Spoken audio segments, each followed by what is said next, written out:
Mesdames et messieurs, chers internautes, bonjour. Ça aura été assurément la plus grosse actualité nationale du week-end.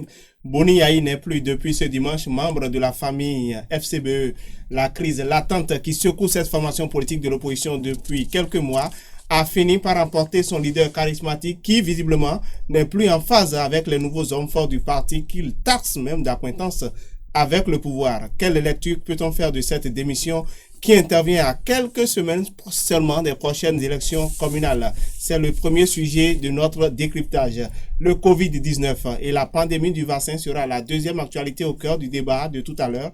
Et pour décortiquer et analyser ces différents sujets, deux confrères en plateau. Ceci pour respecter bien entendu les commodités liées au coronavirus. Donc nous faisons une dérogation spéciale au carré politique auquel vous êtes habitués.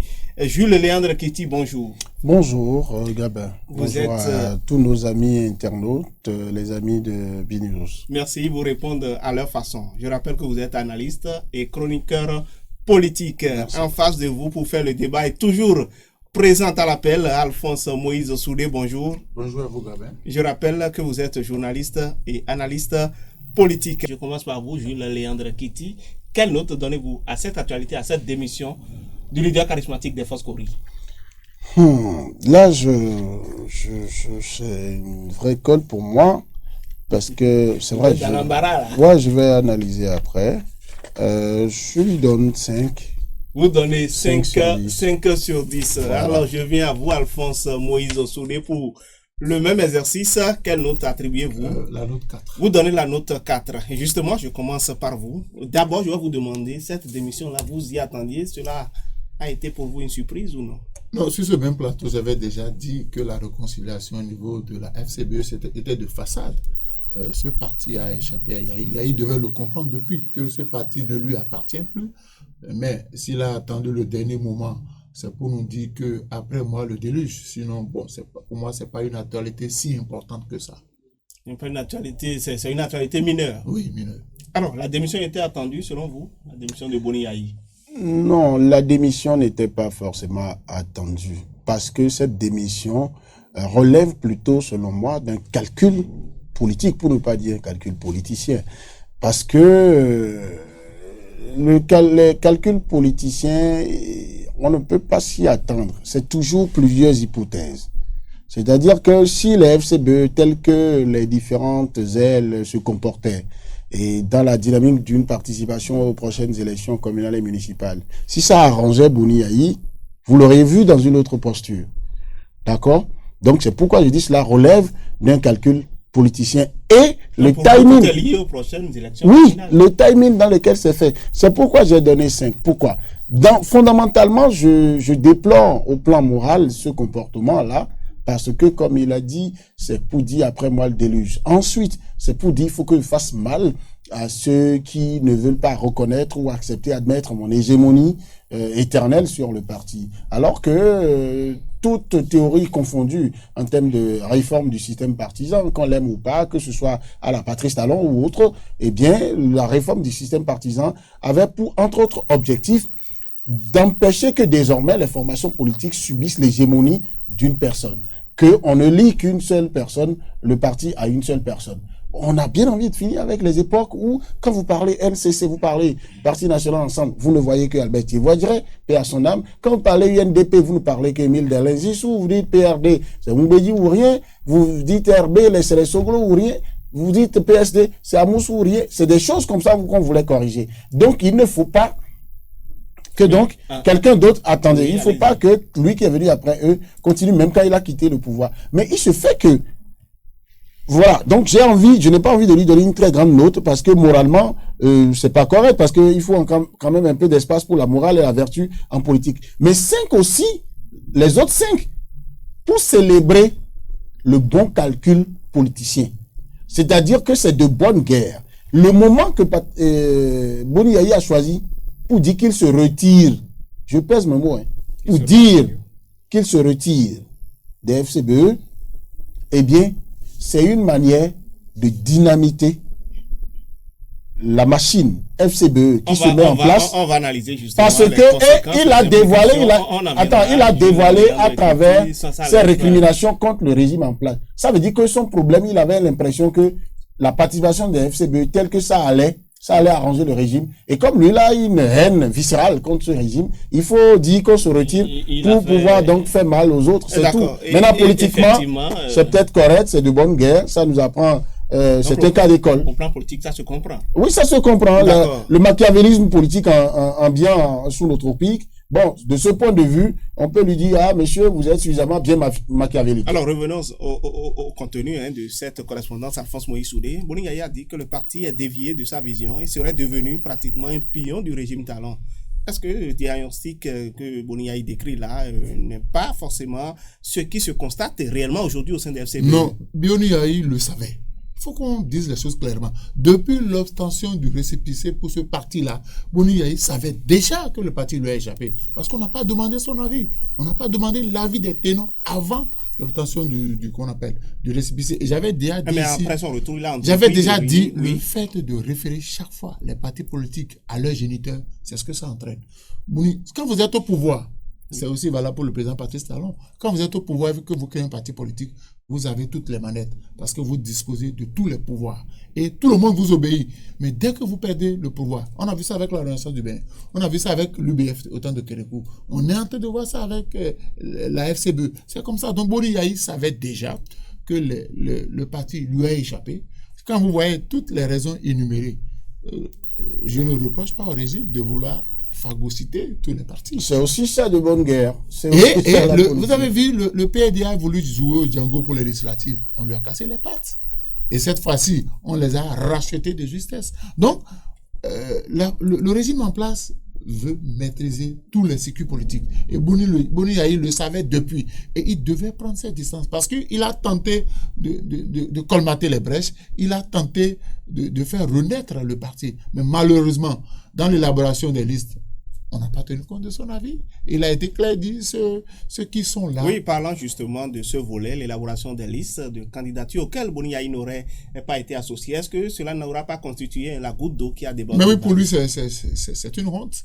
Pour lui, c'est une honte qu'en tant que géniteur du parti, qu'il ne soit pas associé à la conférence des listes. Mais s'il avait déjà... Mais c'était normal de procéder ainsi. Écoutez, un président d'honneur, c'est quoi? C'est un titre honorifique. C'est un titre honorifique. On peut vous consulter. Votre avis est consultatif. Vous ne devez pas vous imposer au parti. Parce que est-ce que dans les statuts du parti FCBE, le président d'honneur joue un rôle capital? Généralement, le titre de président d'honneur, c'est un titre honorifique. Donc, il a compris que depuis que mon père a pris les rênes de FCBE, tout. Et j'avais déjà dit ici que si quelqu'un se refuse à se soumettre à Rumper, il ne sera pas sur la liste. C'est clair. Si vous ne voulez pas reconnaître Rumper comme votre responsable, vous ne voulez pas accepter la vision de Rumper en tant que responsable de FCBE, vous ne serez pas positionné. Et ça n'a pas raté. D'accord. Toujours est-il que Boni Yayi ne fera pas le combat aux côtés des FCBE pour les prochaines élections. Les prochaines élections communales, que ce n'est pas un coup dur que viennent de recevoir ainsi Rumper et ses alliés?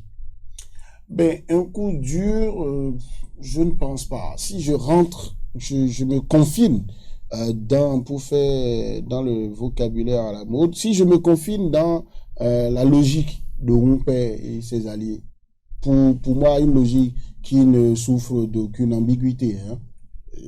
Monsieur Rumper a envie, lui aussi, de dire, je suis le maître du jeu, le maître absolu. Après, si vous me soupçonnez d'être de connivence avec le pouvoir ou pas, vous reconnaissez d'abord mon autorité, vous venez dans mon antichambre et je vous dis s'il y a deal ou pas.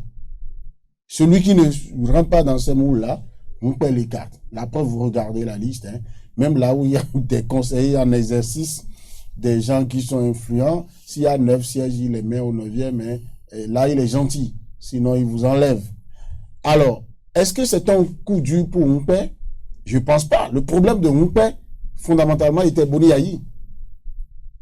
Si Boni Yayi, vous avez vu avec quel Rumper a fait diffuser des photos où il est dans son agbada là pour dire que lui n'a pas encore reçu dans son bureau la notification de la lettre de démission. Ça veut dire que, non, ça veut dire que Moumpé a rêvé grand. Moumpé a rêvé que Boni Yayi pourrait venir lui déposer à lui une lettre de démission. Mais Boni Yayi lui-même, en disant qu'il démissionne des FCBE, alors qu'aujourd'hui, les FCBE, légalement, ont pour patron Moumpé, il est en train de dire, de reconnaître que le monsieur... Maintenant, Boni Yayi est pris à son propre piège. Ce n'est pas un coup dur pour les FCBE. Que Moumpé là, que FCBE avec sa liste là, gagne beaucoup de mairies ou pas, c'est pas le problème de Moumpé.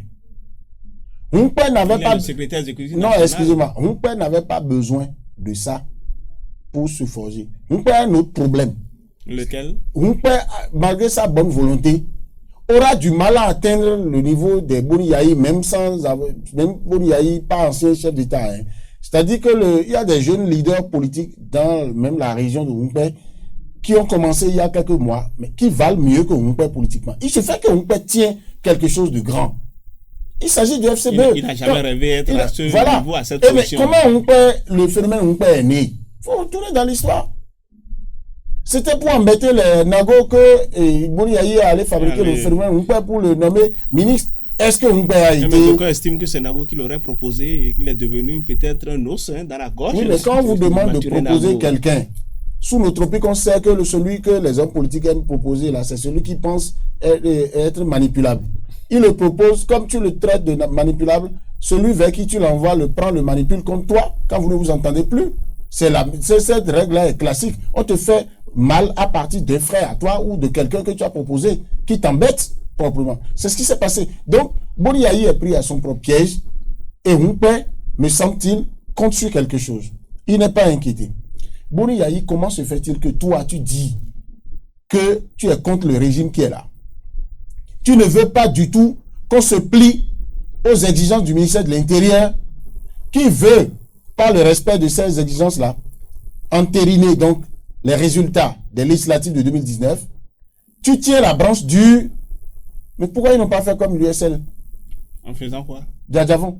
L'USL Diadjavon n'est jamais retourné au ministère de l'Intérieur pour dire tel que vous exigez là, nous on veut le faire.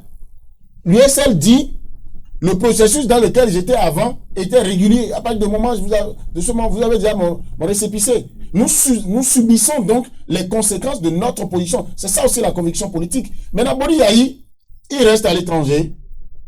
Les autres que les plus durs traitent de traîtres, d'être en connivence avec le pouvoir de la rupture. Oui. Il se lève un beau matin pour aller chercher un récépissé. On met Boni Yayi dans le bureau, la présidente d'honneur, et il n'appelle pas le même matin là pour dire enlevez mon nom. C'est depuis ce temps-là qu'il devrait démissionner. Bon, ce débat... Non, attendez. Il n'a pas démissionné et son comportement... Il dit selon les rapports qui lui ont été faits, c'est des gens qui ont été approchés par le pouvoir et qui n'ont jamais été associés pratiquement à cette démarche-là. S'il te plaît, oui. Je vous en prie. Si vous n'avez pas un souci, soit vous êtes dans un double jeu, ou vous avez de façon intrinsèque un problème pour retrouver le Nord, sinon, vous ne pouvez pas accepter qu'on laisse votre nom à la tête de quelque chose que vous n'épousez pas. Vous n'avez pas besoin de 24 heures. Vous avez lu la lettre qu'il a adressée maintenant, le message qu'il a adressé pour démissionner. Il a non seulement dit je démissionne, ça veut dire qu'il savait comment on démissionne, de quelque chose qu'on n'épouse pas. Deuxième chose, il a dit qu'il interdit à quiconque d'utiliser son image, son nom et tout. Mais pourquoi en ce moment il n'avait pas dit vous, traître, vous qui êtes allé manger à la table de Patrice Talon, n'utilisez pas mon nom comme président d'honneur, enlevez-moi ça tout de suite. Pourquoi il n'avait pas dit ça? Parce qu'il pensait être plus malin que les Moumpé, plus malin même que le régime qu'il soupçonne de les manipuler. Et donc, il veut rassembler. Non, attends. Il veut réunir les deux camps pour être à la tête de ça et après faire un congrès, enlever les Moumpé, reprendre le pouvoir. Je vais revenir à vous, Jules Léandre, qui dit rapidement sur la question. En conclusion, la démission de Yayi, pour moi, est un aveu d'échec. Voilà. Il a échoué dans la gestion de la crise. Il a échoué dans le maintien du parti FCB dans son giron familial. Il a trouvé plus malin que lui. Il a trouvé plus malin que lui. Mais est-ce que, comme vous le disiez tantôt, les militants ne lui ont pas désobéi en allant entreprendre de façon unilatérale des démarches, des formalités auprès du ministère pour obtenir le récépissé? Il a voulu garder le parti FCB comme un bien propre qu'il peut utiliser pour contrer le régime en place. Donc, vous voulez parler là de l'article 35 où les prérogatives du président Donon ont été assouplies, ont été révisées. Voilà, il a été président de la République. Il a dirigé le Bénin pendant 10 ans.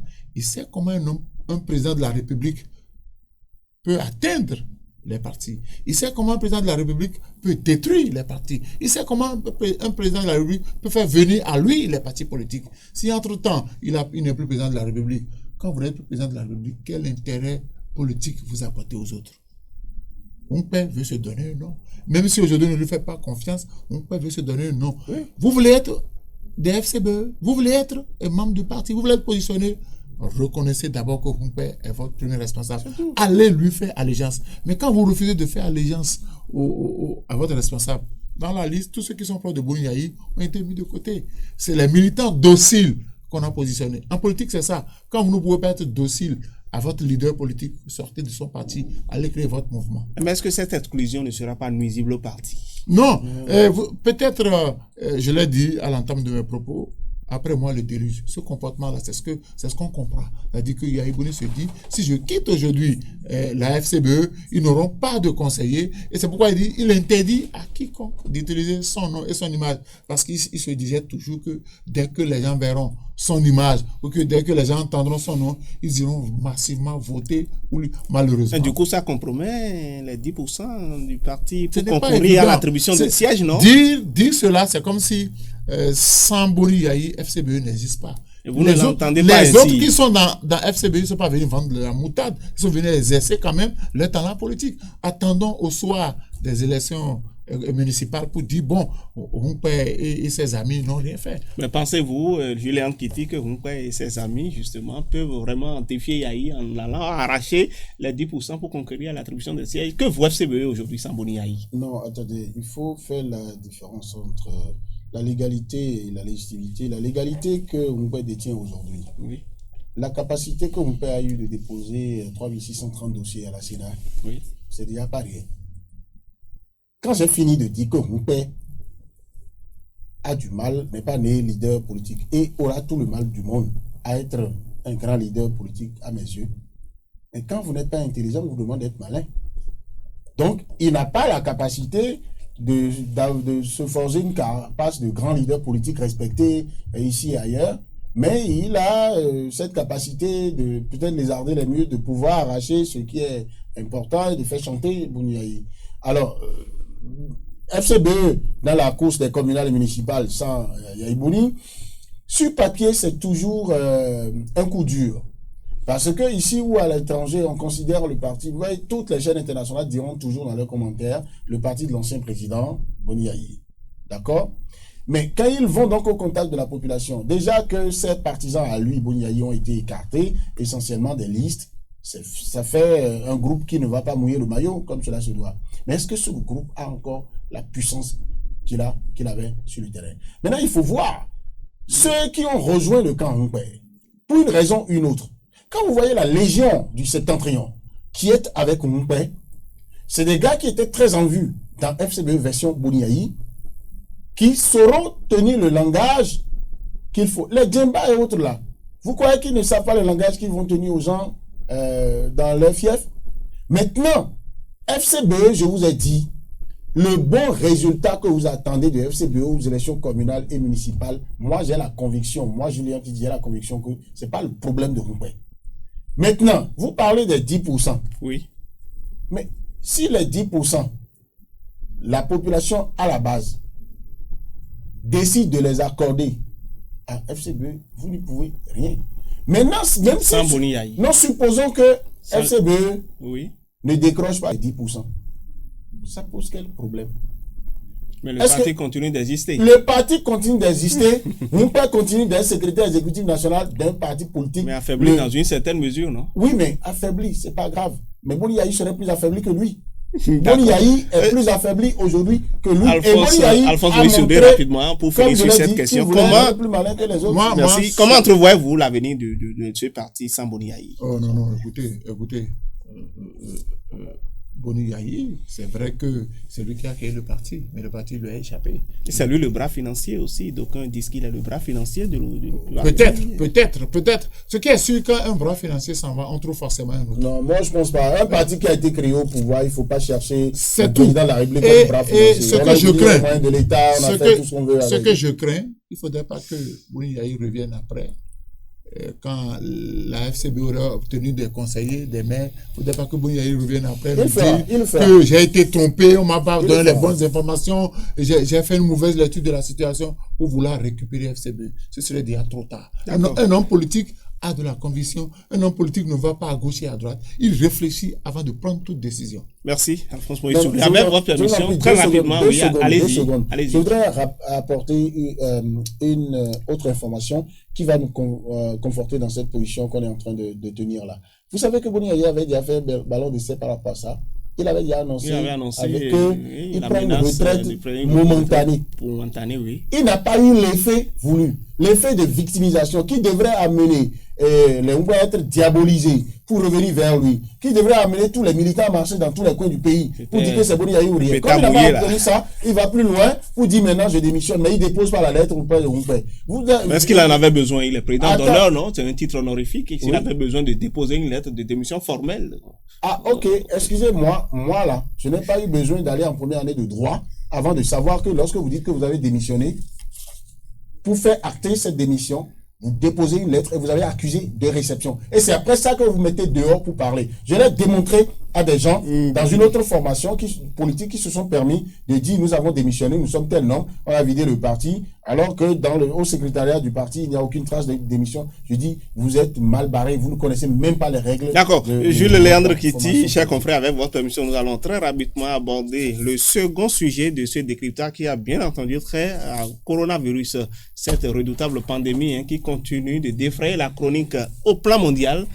Et il y a cette polémique autour du vaccin qu'on dit vouloir expérimenter en Afrique et qui crée un peu l'ire, la colère de certains chefs d'État, de certains leaders d'opinion, certaines actualités. Le Bénin également n'est pas resté en marge. On a vu le ministre de la communication, le porte-parole du gouvernement, monter au créneau au travers d'une conférence, de la conférence mensuelle qui organise le gouvernement face à la presse, dire que le Bénin ne prendra pas le risque d'exposer ses concitoyens à un vaccin aux résultats douteux. Je vais vous demander de noter cette actualité. Jules Léandre Kitty, je commence toujours par vous. Si vous devriez noter le ministre Aaron Roula, le gouvernement béninois, par rapport à cette actualité, voilà, quelle note allez-vous donner?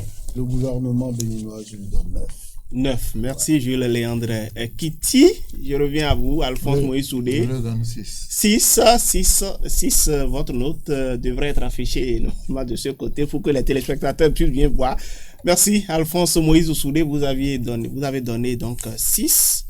Pour vous, est-ce que la gestion de cette actualité-là vous convient? Non, vous savez, il faut faire un peu de l'histoire. Dans les années 88 jusqu'à 2006, l'Afrique était devenue la poubelle de l'Europe avec les déchets toxiques. Je dis de 88 à 2006, on a parlé de l'enfouissement des déchets toxiques en Afrique. Certains chefs d'État auraient pris de l'argent chez les industriels occidentaux pour permettre à ceux-là d'enfouir les déchets dans nos sols. Maintenant, en 2020, ces mêmes occidentaux ont voulu choisir l'Afrique comme cobaye. Je dis Dieu merci que ce scientifique soit allé sur un plateau le dire, sinon quelque part en Afrique, certains présidents pourraient se prêter à ce jeu-là. Si ce n'était pas dévoilé sur la place publique, ils auraient peut-être pris de l'argent pour dire nous voulons qu'on dise que notre pays a servi à sauver le monde entier. Pourquoi ne va-t-on pas faire l'expérience en Chine? Pourquoi ne va-t-on pas faire l'expérience aux États-Unis où les gens meurent comme des mouches? Parce que un vaccin qu'on expérimente peut avoir des conséquences néfastes sur la population. Est-ce que ce n'est pas une façon de donner raison à ceux qui pensent qu'on veut décimer la population africaine? Parce que d'ici à quelques années, l'Afrique risque de faire très mal. Et j'apprécie quand même la sortie du ministre, ou en même temps dire aux gens, ce n'est pas possible. Il a pris l'engagement au nom du gouvernement béninois que ça ne se fera pas chez nous. C'est déjà une avancée que l'État béninois se soit prononcé sur cette actualité-là. D'accord. Le Bénin, hein, par rapport à sa réticence, que le vaccin vienne soit expérimenté ici, comment trouvez-vous cela? Non, le Bénin n'est pas que réticent. Le Bénin si je m'en tiens au propos du ministre porte-parole du gouvernement, oui, opposé un refus catégorique d'avance à cette éventualité-là. Ça a l'avantage d'être dit avec fermeté, ça a l'avantage d'être dit dans le bon timing, d'accord, de ne pas laisser les populations vivre pendant longtemps la psychose de l'arrivée d'un tel vaccin d'abord, et ça a l'avantage d'éviter que la confusion s'installe au niveau des autres types de vaccins auxquels les populations avaient accès. Vous voyez, l'homme de la rue, la femme du marché va commencer par dire, ah, donc tout ce qui est vaccin là, donc c'était déjà pour nous faire du mal. Donc vous verrez la mère, la nourrice dire, mon enfant ne fera plus tel ou tel. Les conséquences sont énormes. Et mieux, lorsque en Afrique, on sait que des médecins chevronnés, des autorités proches de tel ou tel président commencent déjà par offrir leur passivité bienveillante pour dire on est prêt à ce que dans la zone du Congo, par exemple, on a vu un médecin très connu pour ses compétences dans le domaine, le dit, même si c'est repris après pour chercher à corriger, ça n'est pas rien. On a vu des praticiens importants européens sur des chaînes de télé dire oui, on veut le faire. Et quelqu'un, pas des moindres, est allé jusqu'à dire il y a déjà 24 États africains qui ont dit donner leur accord pour être des champs d'expérimentation. Maintenant, l'Afrique est le continent le moins contaminé. Non, mais je peux vous dire quelque chose. Ça n'engage que moi. Parce que j'ai compris aussi que le coronavirus est venu nous montrer que la mort fait véritablement partie de la vie. Donc, la mort ne devrait plus nous faire peur. Je peux vous dire une chose. Il y a des gens ailleurs, quelque part dans le monde, qui ont des problèmes de structuration mentale. Parce que ce n'est pas possible qu'au XXIe siècle, ce n'est pas possible qu'en 2020, même si vous avez une telle intention, vous avez envie de glisser ces choses-là, le fait de le dire officiellement, de dire que nous voulons prendre la terre africaine comme champ d'expérimentation, ça cause un problème. Alors que les gens, comme il a dit, merci beaucoup, ils meurent comme des mouches en Italie, ils meurent comme des mouches en Chine. Et je soupçonne fort que les gens n'aient pas cessé de mourir en Chine. Parce qu'on peut décider de vous dire la pandémie est terminée à ce niveau. Pourquoi on expérimente? Parce que les gens qui sont encore sains en Chine sont plus menacés qu'au Bénin, que dans les autres pays africains.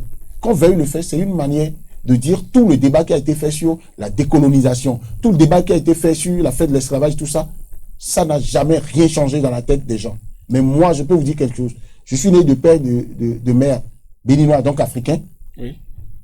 Je suis africain 100%, mais un seul instant dans ma tête, rien ne m'enseigne de me croire bas devant un occidental, de me croire bas devant quelqu'un venu d'un autre pays. À partir de ce moment, ça ne se fera pas ici. Et merci donc à notre gouvernement qui s'est montré responsable. Et le ministre de la Communication a su utiliser le langage qu'il faut. Il pouvait dire le président de la République a dit que.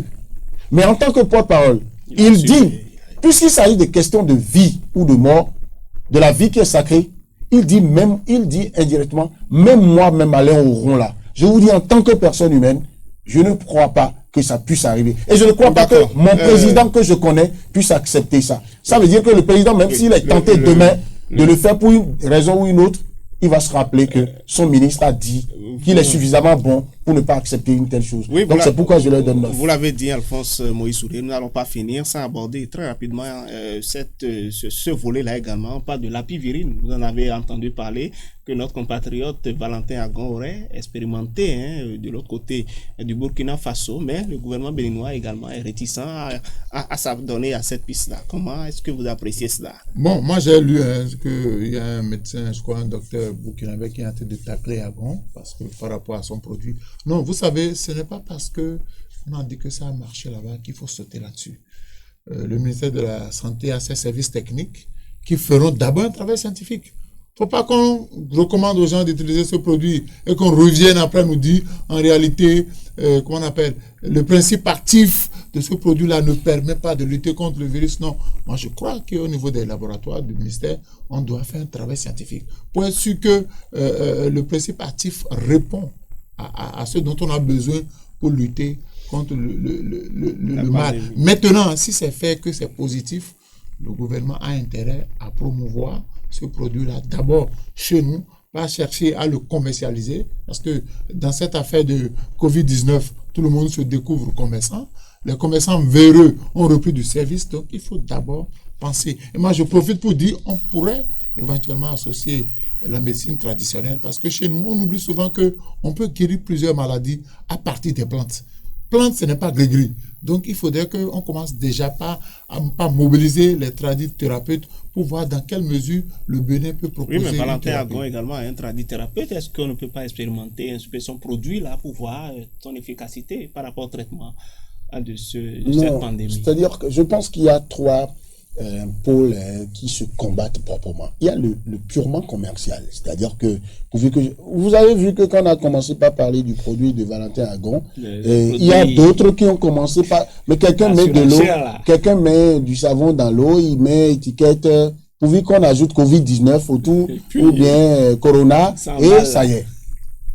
Tout le monde veut créer quelque chose à la va-vite pour vendre. D'accord? Et vous voyez les prix qui flambent. Ça veut dire qu'il y a le purement commercial, d'accord, qui veut combattre le scientifique qui a ses normes pour qu'on déclare un produit capable de traiter, de combattre un virus. Mais les scientifiques, la communauté scientifique s'est entendue sur une procédure. Les essais cliniques se font à une échelle donnée. Le Bénin ne peut pas le faire, par exemple, quand vous n'avez pas jusqu'à, ils ont dit, je crois, une trentaine de cas ou plus, vous ne pouvez pas faire ce genre de tests. Quand ça a été fait ailleurs, après, il y a des gens qui valident ça. Mais au-delà de cette communauté scientifique, il y a cette procédure. Il y a maintenant que tout le monde est dépassé par la situation. Donc, vous et moi, comme vous êtes en train de dire, on a envie de dire, bon, les gens meurent en masse, pour qu'on ne meure pas. Dès qu'on a dit que ça peut marcher, donnons-leur à ça. Vous avez vu ce qu'on a dit par rapport à chloroquine? On a dit, prenez seulement, prenez seulement. Merci, donc, le monde entier est en face d'une situation qui lui échappe. Il faut beaucoup de concentration. Oui, et je pense, si j'ai un seul mot à dire à M. Agon, c'est de comprendre que les choses ne sont pas si faciles comme il le pensait. En commençant par s'auto-interviewer sur les réseaux sociaux, je pense qu'il ne se faisait pas du bien. Merci, Jules Léandre Kitty. Je rappelle que vous êtes chroniqueur politique. En face de vous, il y avait Alphonse Moïse Soulé. Merci pour avoir accepté de faire le débat avec nous. Caro. Non, il faut partir, c'est bon. Aïe, il est soigné là. C'est ça une erreur. Ah. Dès mon mieux, on a un pif. Pourquoi depuis tout le temps que vous envoyez les scènes que j'arrête? Je t'ai payé. Moi, c'est Midjan, c'est Midjan. Il y a Semidjan et il y a Semidjan. Attends, nous voulons deux. Ah, voilà. C'est bon. Tu vois, moi, je prends toujours le Semidjan Mobile Money. Et à ton âge, tu dois l'adopter. Adoptez les nouveaux informés et accrédités. Avec MTN Zim Choco, c'est la sécurité garantie et jusqu'à 900 francs de bonus d'appel. Tapez simplement étoile 410 et payez vos courses. Pour consulter votre bonus, composez étoile 124, étoile 265, dièse. Oui. Top là. Choco. Ils sont branchés, hein? Everywhere you go.